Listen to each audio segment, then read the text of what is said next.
রূহের জগতে যখন সমস্ত মানুষ বলল রব্বি আল্লাহ, যখন সমস্ত মানুষ বলল আমি আমার রব আল্লাহ, তুমি আল্লাহ, আল্লাহ পাক রব্বুল আলামিন বলেন সেই সময় আমি প্রতিটা মানুষের জন্য একটা জান্নাত রিজার্ভ করে দিয়েছি। যারা আমি আল্লাহকে চেনে নাই, যারা আমি আল্লাহকে জানে নাই, যারা আমি আল্লাহর ভালোবাসা পাই নাই, মুহাব্বত পাই নাই, যারা আমি আল্লাহর পথ চেনে নাই, রসুলের পথ চেনে নাই, আমি আল্লাহ পাক রব্বুল আলামিন মৃত্যুর পরে ওই সমস্ত মানুষদেরকে আমি আল্লাহ জান্নাত দেব না। ওই সমস্ত মানুষের জন্য আমি কি সৃষ্টি করব?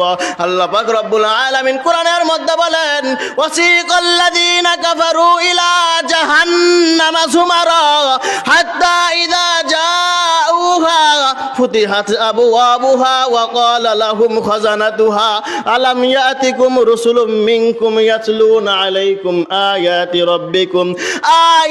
রাব্বিকুম ওয়া ইউনদিরুনাকুম লিকা ইয়াউমিকুম হাযা।